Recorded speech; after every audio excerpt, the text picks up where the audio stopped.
क्या देखा है, जैसे फायर ब्रिगेड को हिंदी में बोलते हैं दमकल विभाग, तो दमकल का मतलब कल पे मत छोड़ो, दम हमें आज अभी और इसी वक्त दिखाना पड़ेगा। सर मैंने 28 से 29 तारीख को एक सोशल मीडिया पे एक वीडियो देखी थी जिसमें इंदौर में एक आगजनी की घटना हुई थी मेन मार्केट में। तो मैंने क्या देखा, वहाँ पे 8 बंदे से 9 बंदों की मौत हुई थी, जिसमें एक प्रेग्नेंट वूमेन हुई थी, यानी गर्भवती महिला थी। तो वो मैंने जब वीडियो देखी तो मैंने क्या देखा कि बालकनी में खड़े होके लोग फायर ब्रिगेड वालों के और पुलिस वालों के हाथ जोड़ रहे थे इंदौर में कि हमें बचा लो, लेकिन फायर ब्रिगेड की लिफ्ट नहीं खुली। तो उसको देख के मैंने सोचा कि ये चीज़ तो मेरे साथ भी हो सकती है शायद, या मेरे जानने वालों के साथ भी हो सकती है। तो मैंने 30/3/2026 को ये एप्लीकेशन लगाई समाधान शिविर में। समाधान शिविर में मैंने सीधे सीधे ये बोला, मैंने कहा इनकी फायर ब्रिगेड डिपार्टमेंट की time to time mock drill होनी चाहिए, क्योंकि ज़्यादातर डेंसिटी वाले इलाके जो पुरानी बसी हुई गली हैं वो तंग गली हैं, बहुत पतली गली हैं, तो उसमें फायर ब्रिगेड की गाड़ी कैसे पहुंचेगी, ऑपरेशन कैसे हो पाएगा। तो इसके संदर्भ में मैंने एप्लीकेशन लगाई थी, जिससे कि कल को मेन मार्केट है, कैंप है, शिव कॉलोनी है, जैसे हमारी कृष्णा कॉलोनी है, या कोई भी तंग गली है जिसमें घनत्व बहुत है लोगों का, वहाँ पे यदि आगजनी हो जाए तो क्या सुविधा है। तो फिर आपकी शिकायत पर गौर हुआ? मेरी शिकायत जब मैंने समाधान शिविर में दी मॉक ड्रिल की, तो 6-7 दिन पहले मैंने दी थी, इस आगजनी से पहले, यानी 30 तारीख को। अगर मॉक ड्रिल हो जाती तो मैंने ये सुना था कि यहाँ पे जब गाड़ी आई फायर ब्रिगेड की तो उसमें से एक गाड़ी ख़राब थी, जैसे मैंने सुना था। अगर मॉक ड्रिल हो जाती तो एक तो पहले ही पता चल जाता कि गाड़ी ख़राब होती तो मेंटेन कर पाते, पहला तो ये। दूसरा, मान लीजिए एक गाड़ी से आग नहीं बुझ पाती तो क्या यहाँ पे मौत का तांडव देखते अपन लोग? मौत का तांडव होता है यहाँ पे और बहुत ज़्यादा परेशानी होती है लोगों को।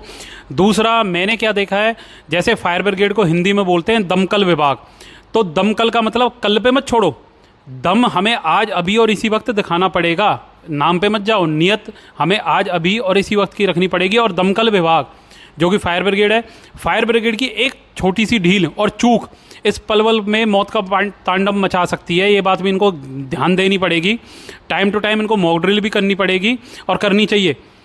और एक चीज़ जांच का विषय ये भी है कि जिस टाइम इनके पास कॉल आई या जब आग लगी थी तो उस टाइम फायर ब्रिगेड में पर्याप्त ऑफिसर थे या वो अपने निजी काम से इधर उधर गए थे। आसपास के कैमरों में चेक भी होना चाहिए। अगर उनकी कहीं पे गलती है तो सारे जितने भी फायर ब्रिगेड डिपार्टमेंट के वो ऑफिसर्स हैं उनके 1-1, 2-2 महीने की सैलरी काट के जिनकी आगजनी जिन बेचारों का लॉस हुआ गरीब आदमियों को, उनको दी जाए।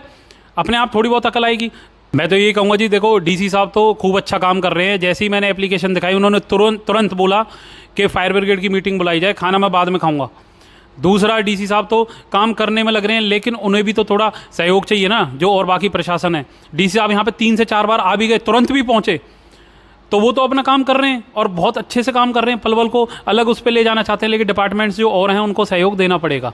ये अपील करना चाहता हूँ कि मीनार गेट में यदि ये आग लगी होती बाय द वे तो क्या तांडव हुआ होता, समझना चाहिए दुकानदारों को।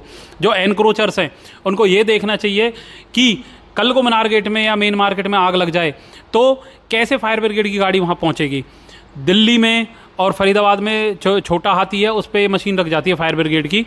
तो फायर ब्रिगेड डिपार्टमेंट को छोटी मशीन भी मंगानी चाहिए। और अब से पहले क्या उन्होंने सरकार से बोला है कि हमें तंगलियों के लिए कोई लेटर लिखा हो कभी, कि तंगलियों के लिए कभी कोई उपकरण मंगाया हो? यदि नहीं मंगाया तो उनकी बहुत बड़ी गलती है।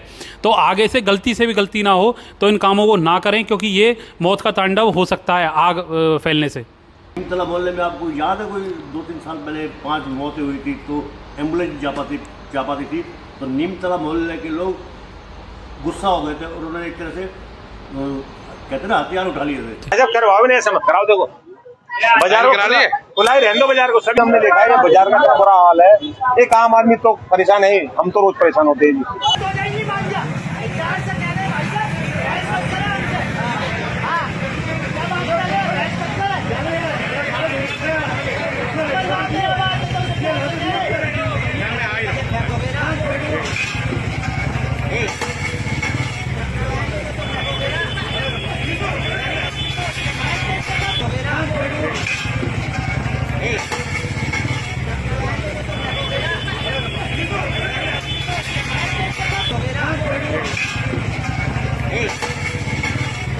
क्या सोचते हैं जी? देखो जी बुटानी साहब, हमारी एक सोच है, बहुत भारतीयों की बहुत ज़्यादा सोच है।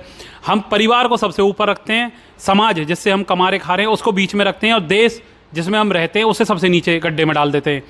आप विदेशों में जाना, इजराइल से सीखना, यहूदियों से, वो देश को सबसे ऊपर रखते हैं, समाज को बीच में रखते हैं और परिवार को सबसे नीचे रखते हैं।